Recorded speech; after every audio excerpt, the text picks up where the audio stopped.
Yeah. All right, we're back on the air. Coalition Purple. Exciting day here. How you doing, John? Very good. Very happy to Great. have a guest And with we you have, again this week. yeah, we got a special guest this week with Dick Lucas. And we'll kind of get into that a little bit. But anyways, thanks for joining us. And we're really, Yes. we just love having these conversations with folks that seem to have an open mind about, hey, let's figure out what the solutions are, not just complain about the problems. And so we've been both watching you from a distance here in Southern California, although you're in Southern California too. So we're looking forward to our discussion.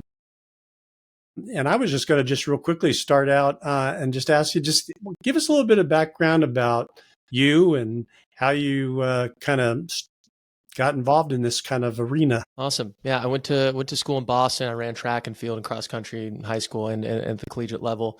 And then always very interested ever since high school in computing software. So I after I graduated, I joined a software agency, and then in 2019 co-founded a software agency. So we started out on our own. So I've been doing that since 2019. And a few years ago, started getting more interested in politics. I had a podcast. I started writing voter guides. And then I got to the point where I just felt I need to jump into the ring because the options weren't great. Yeah. We talk about that a lot, John? It's interesting that I definitely love that a lot because first of all, I've looked at your websites and the things that you've posted and your site for the assembly run in Assembly District 51 and all that stuff. And boy, I really do agree with a lot of the stuff that you put out there. So right off the top, recommend anyone wants to look up and see what's really going on in California and why the problems that we have, go to his website, and you'll see all of it.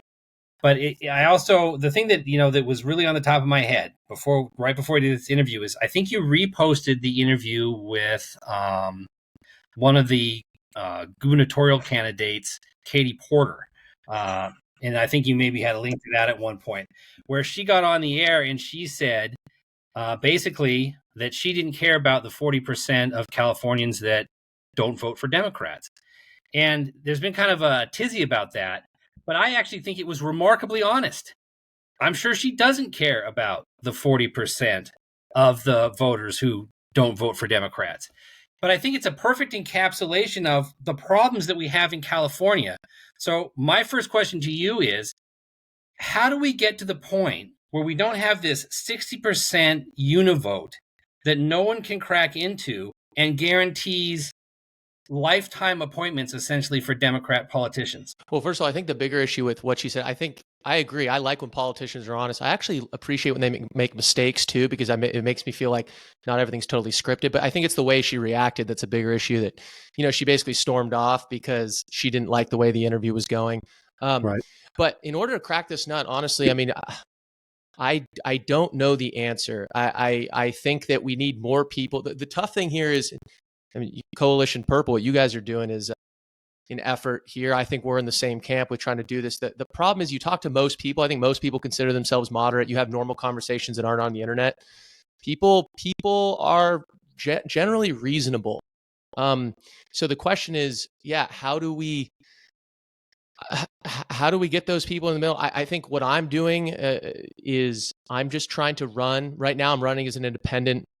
I'm just trying to I'm focused on the issues. I'm not anti-Newsom. I'm not anti-Trump. I'm not pro-Newsom. I'm not pro-Trump. I'm pro and anti-individual policies. So one of my strategies is I always like to talk about individual policies. I know that's what you guys do on your show, is talk about the actual policies. I think it's really difficult to have a conversation. Like when people say, do you like Trump or do you not like him? I think it's better to say, or any politician for that matter, and I know you like to focus on the local stuff, or Newsom as an example. What policies do you like that Newsom is for? What policies do you not like that he's for? I think it's helpful to have those conversations. But as for breaking I don't know, there's the Forward Party, Andrew Yang. I know there's Elon's America Party. I don't know. I don't know what this is going to look like. I mean, I think it's naive for me to say that we can crack the nut given how the Dem and Republican two-party stronghold has been so enduring. I don't know, but I'm just going to give it a shot. So we'll see. Yeah. Well, and Well, I think we on this show. Go ahead, Bill. Oh, I was just going to say, no, I think you encapsulate it on your website really well. Because I mean, first of all, you don't really even mention political parties per se, which I really appreciate. And as you go through the list of policy topics that you for or want to support or that sort of thing, it just really hit me again where I think you fall into a camp where the vast majority of people fall. It's like we always try and pigeonhole people as to this progressive thing or progressive thing or conservative thing or whatever. And reality is we're all kind of just sort of melting pot. Everybody's got a little bit different view of things, but they're not. We need to kind of get away from the whole conservative progressive thing or right left, Democrat, Republican. And I don't know, I'm encouraged by people like you who are stepping out and taking that, because I think that is ultimately the way, and I think John would agree with this. And the reason why we started the podcast is let's just have conversations and help people realize you're not alone, because I think you're actually representing a lot more people than either one of the parties do singular. Go ahead, John. Oh, I was going to say that the one of the constant topics that comes up on this show for us, because we do talk a lot about third parties, is that there are so many independent and disaffected voters in California that if you could combine them all into one big mass, they would be the majority of the voters. And my idea is always saying that, you need to be able to pull voters from both the Democrats and the Republicans to get them to come together. And I think one of the reasons that many of the third parties fail is because they don't do that. They're just a lesser version of either the Republicans or the Democrats. So I love it when people run as independents. But when I see independent campaigns, and I don't want to take anything away from your running because I respect that a ton, but it's like getting funding for independent campaigns is so much more difficult because you don't have the backing of the party. Getting, advertising or attention or communicating a message, when you don't have the backing of an actual party, it's so much more difficult.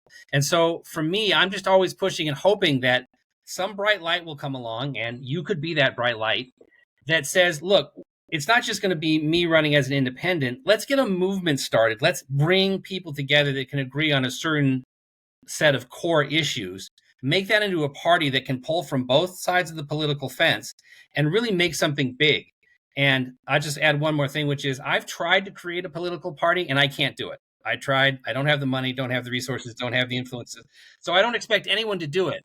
But I'm just curious what you think about that idea and if you think it would be good, or is it better to just try and generally change the information atmosphere out there and get the message out to people? So I think it is crucial to mention this. I think it's easier at the federal level to create a third party, because the issue is, and when I talk to voters, one of my first questions is, do you even know who your state assembly person is? Do you even know what they do? And the vast majority, I'm talking 95%, maybe I'm talking the wrong people here, but they don't even know who their current state senator or state rep are. So when people vote in these low information elections, which is what I'm running in at state assembly, no one even knows what it is. They either just vote with the D or the R next to the name. If they're a Democrat, they're going to vote D. If they're kind of happy with things, if they're not, they're going to vote R. So you've seen in my own district, and other districts, you've seen unserious candidates run, and then they get, just because they're a Republican, they get 25% of the votes. Right. And it's like, these are people without even working websites. So it's not as if people go to their websites and like, okay, I like this person. They just vote because there's an R next to their name. And then they probably forget who they are immediately after. So I think at the federal level, there's more energy there. And we're all on the same page that there's too much energy focused on DC, and at the federal level, I think there's enough energy and at that level to maybe start a new party.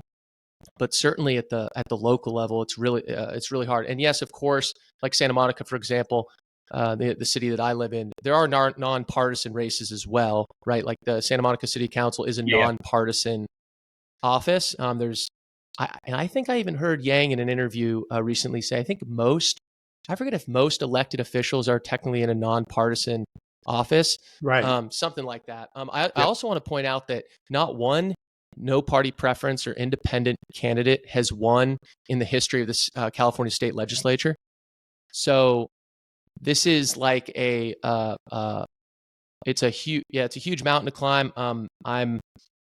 I'm not opposed. Like, if the Dems came to me and said, listen, I'm in a very blue heavy district. If they came to me and said, hey, we like what you're doing, we don't agree with everything, but we want you to be the future, I'd say, okay, let's do this. I'll run as a Democrat. I don't care. Or if they're, I've talked to the Republicans more than the Dems. Basically, no Dems have reached out to me, to be honest, which is very telling. But I am less inclined to just run as a Republican because there's just basically no way I'm going to win in my district. So frankly, I'd rather just run as an independent, kind of blow up people's brains and just fight that war. And I'm also in it for the long haul. I'm not looking at this election as like, okay, I'm going to try it and then not do it. It's easy to say this, but I from where I stand right now, I'm in it for the next 10 years. Let's just keep pushing and just see what we can do. There's a long time horizon for me on this. Yeah, I say just one other thing, because as they say, it's the thing that always drives me crazy.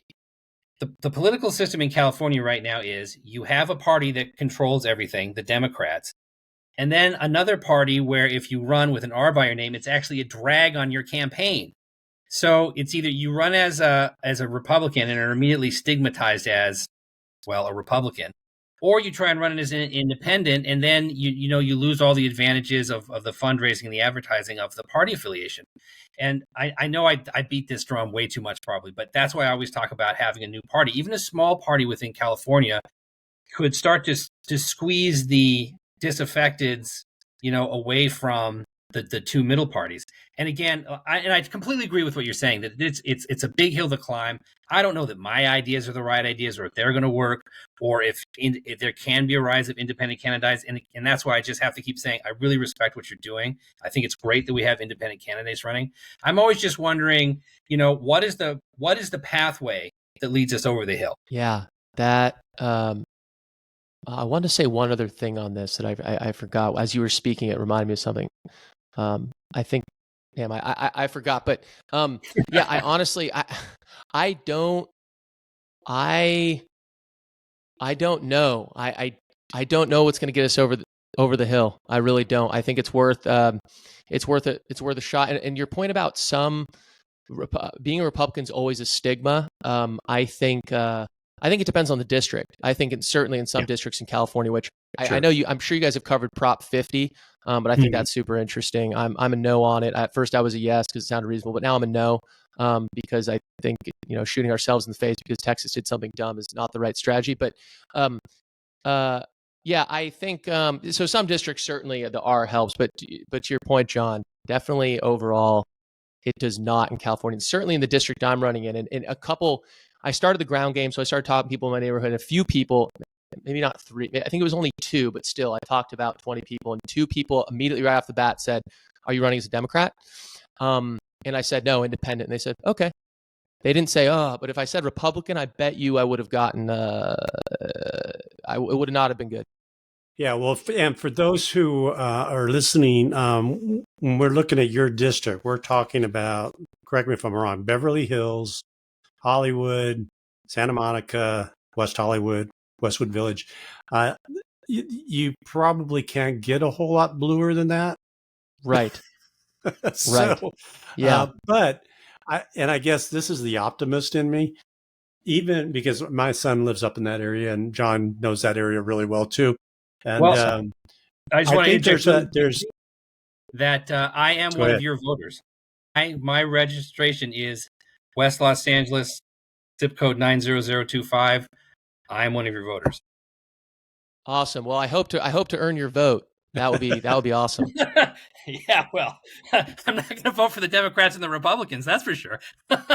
There we go. Right. Okay, I at least have two. Me and John. No, but I do see, I am optimistic about this, only in the respect that, I tool around up there, and I do think that there is, even on the really blue Democrat side, that people are starting to slowly come around the fact that, and things that you put at the top of your list, things like lower the cost of housing, supercharge the economy, transparency, extinguish wildfires. I mean, right now, come on, right? And building new cities. I think that's actually starting to resonate that, okay, probably there were some good intentions involved when some of these things some of the whatever permitting things that go on, environmental things that are going on, had good intentions behind them, but they've gotten so far out of whack that you can't make progress anymore. I think that's finally starting to hit people, because they simply, even if you're doing fairly well in Southern California, it's hard to live here. Yes.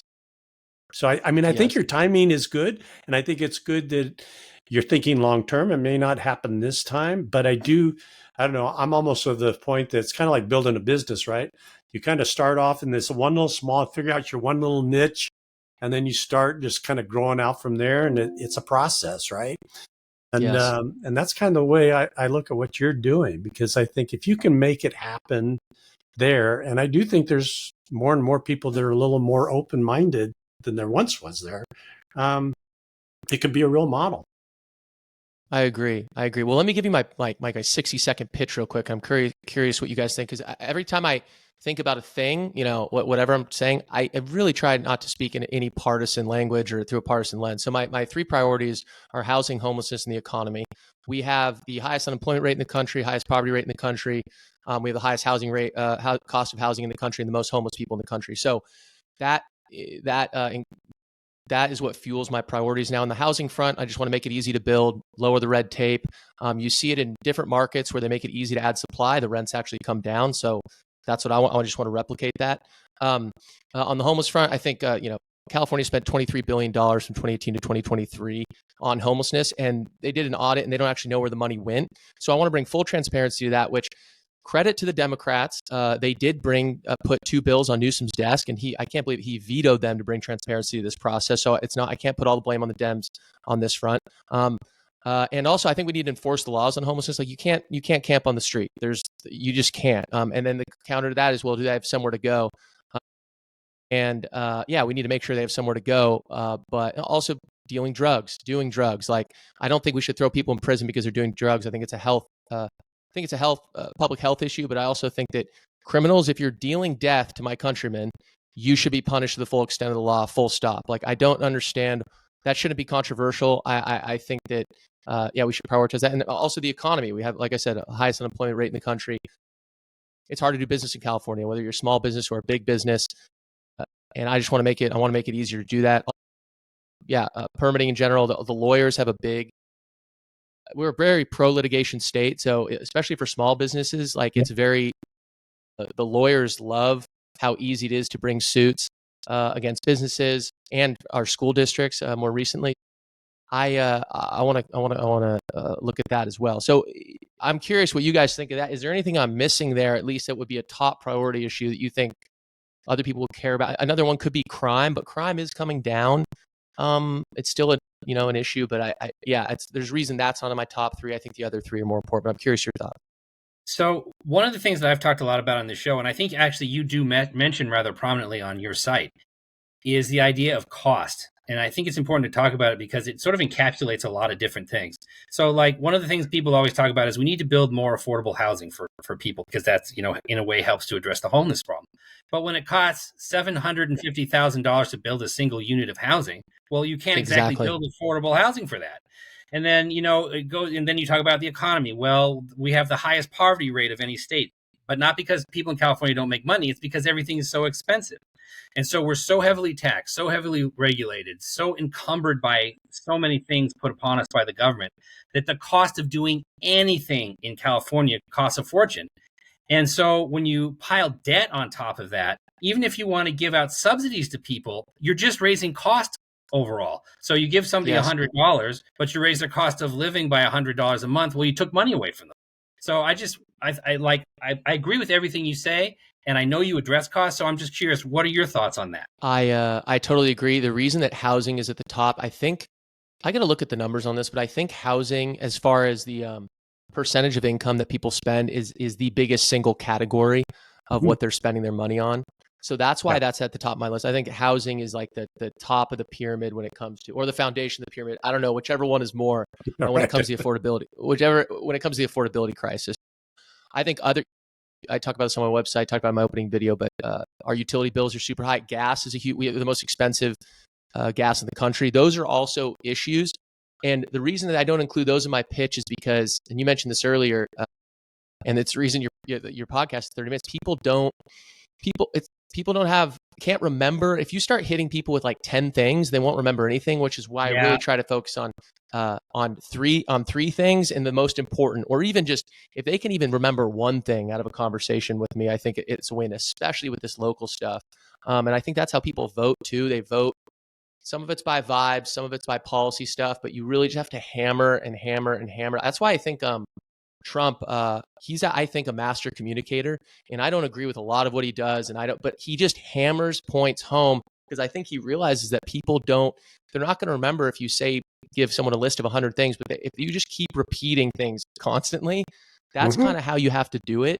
And I that's how I want, if people only have 20 seconds to listen to what I'm going to say, I try to pack the most important in those 20 seconds.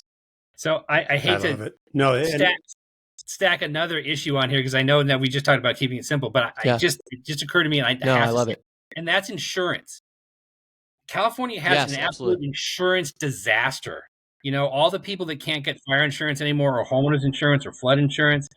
And a big part of the reason that you can't get insurance is because the cost of anything in California is so expensive that the cost of insuring it is so expensive. And so cost relates to insurance. And I can speak from experience that I've lost my fire insurance recently. And I'm one of the millions and millions of people that now has insurance through the state. If there's a fire in the state of California, and the state is then obligated to pay all the expenses for everybody that gets burned out because no one could get independent insurance, that is going to be a catastrophe. Yep. I think that is a huge issue. I think the other issue here, I think it was passed in the 90s, where basically we greatly limited how much insurance companies could raise rates. And I know you guys know this, but the State Farm famously canceled 1,600 policies in the Palisades before the fire. That person deserves a raise. They saw what was coming, and they canceled. They saved State Farm probably hundreds of millions of dollars. I don't think it's a good thing to leave these people in the lurch, but if State Farm can't raise the rates commensurate with the risk, then they're going to leave. So we need to allow, and I actually saw something recently, which I always try to, on X, when I see good things from the administration or good things from the Democrats, I really try to pump it up to give myself credibility too, that I'm not just hammering them. I'll look at each individual issue on the face of it. There were some insurance companies coming back, and I don't remember I think it was property, like home insurance, but I know there was some good news out of that. I don't remember off the top of my head, but there was some good news on that front, which when I read it, I was like, okay, this is good. At least it looks like they're bringing a little bit more sanity to the insurance debate. But yeah, we need to allow them to raise the rates, and it's unfortunate. And you can say, oh, well, they're raising the rates, it's very expensive for people.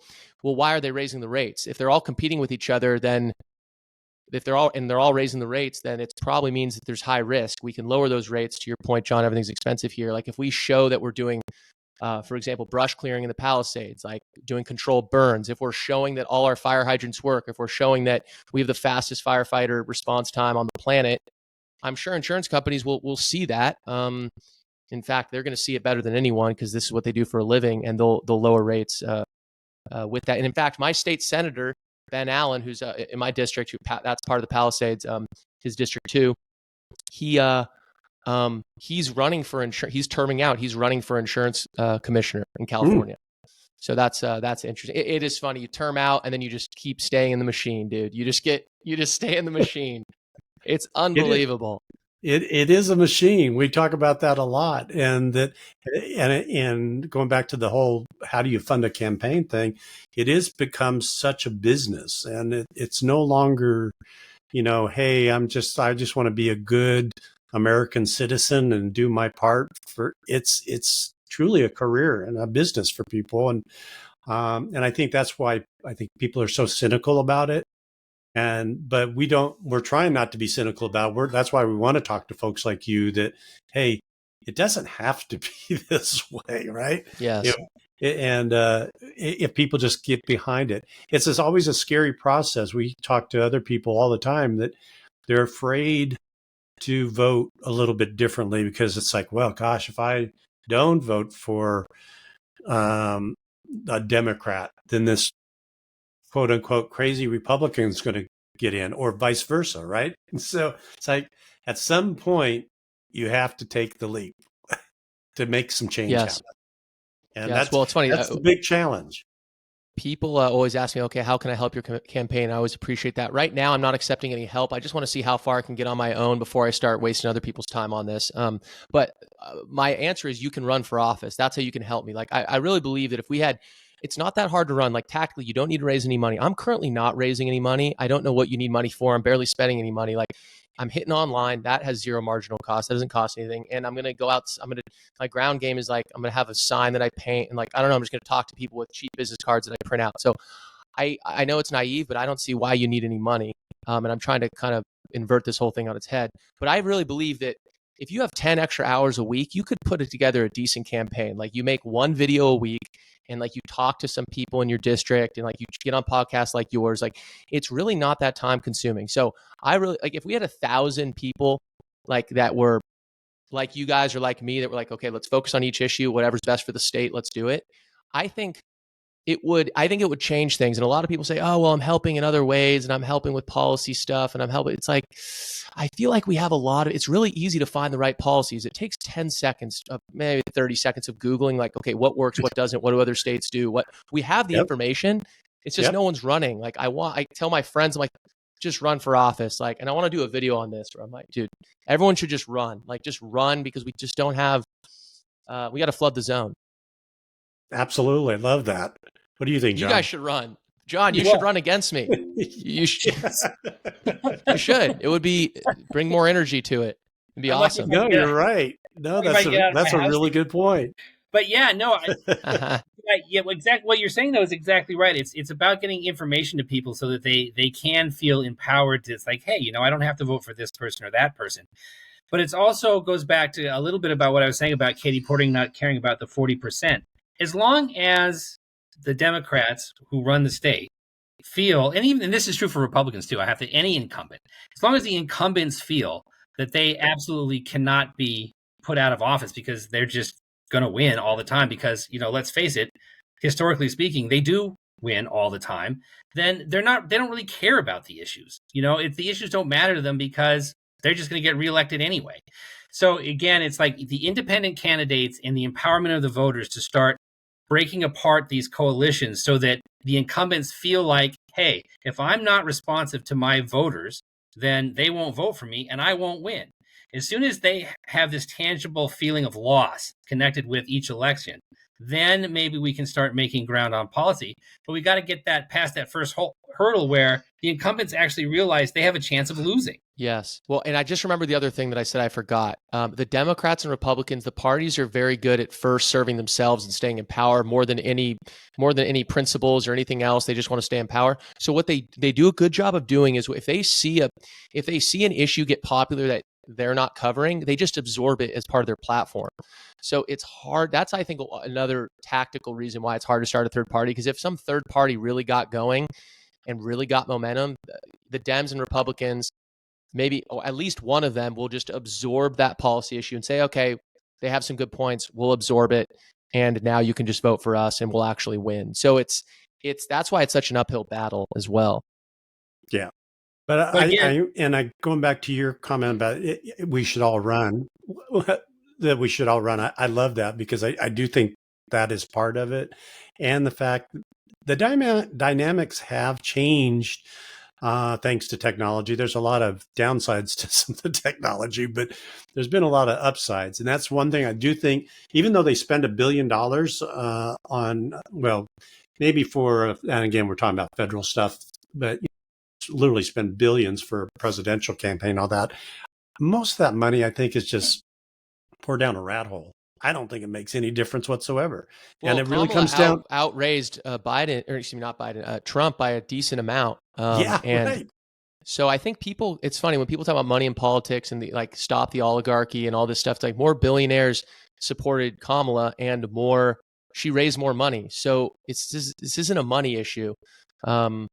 They're looking for authenticity. I think people truly are starting to look for authenticity, at least those who are connected enough to kind of sort of understand the issues.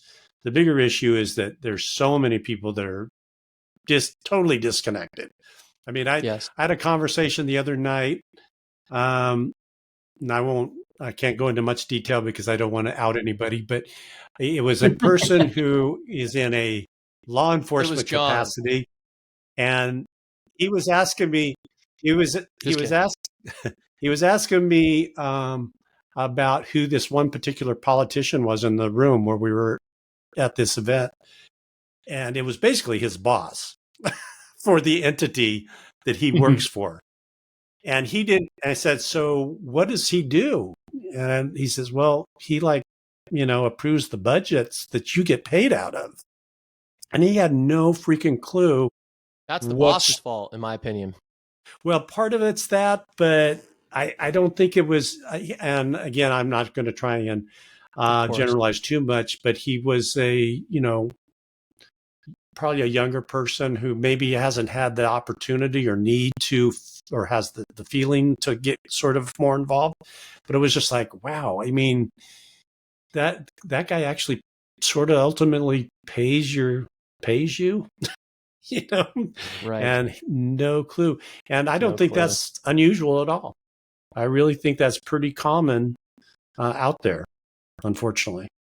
And that's another big one to try and solve. How you get people engaged, that this really does impact you. You really should know what's going on. In this case, it was a county. I won't say which county. Exactly. I was going to just add one more thing just onto the idea of that you talked about, the idea that the parties will absorb the ideas of independent candidates and independent parties to sort of make them their own.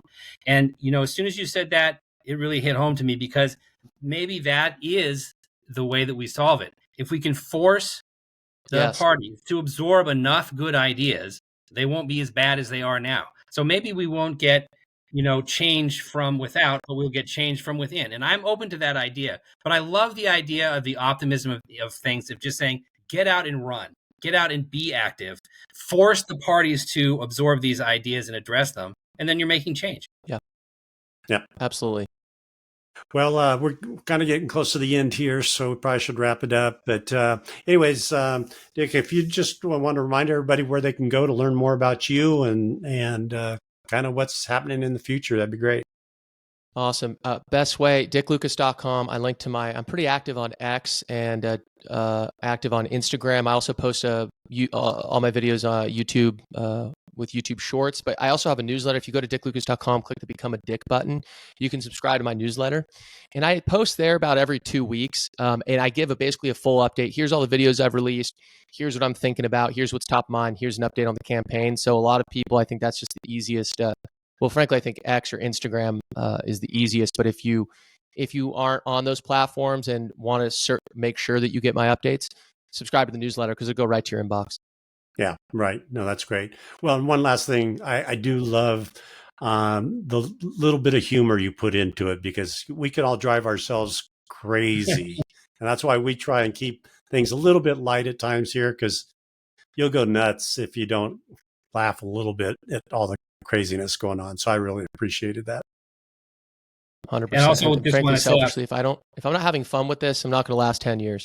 If I'm not having fun, I'll give up. So I need to enjoy this too, or else it's over. Anyway, John, sorry to interrupt. Oh, no, not at all. I was just going to offer my thanks for being on the show today. It was wonderful to have you. So always so glad to talk to people who have good ideas and are out there trying to change things. The humor, the optimism, all great. And you have my vote. Wow. Thank you, John. Okay. It only took 35 minutes to get one vote. If we extrapolate, I think I need 50,000 votes. I just took... Yeah. Well, I'd love to come back on. This is awesome. I love what you guys are doing. And thank you so much for having me. I really appreciate it. And thank you. No. Well, I don't want to say their name who connected us, because I don't know if they're working in the background or whatever, but shout out to the person that connected us. So thank you. No, that's all good. And we'll definitely stay connected, and because we love what you're doing, and we'll be in touch soon. Awesome. Thank you.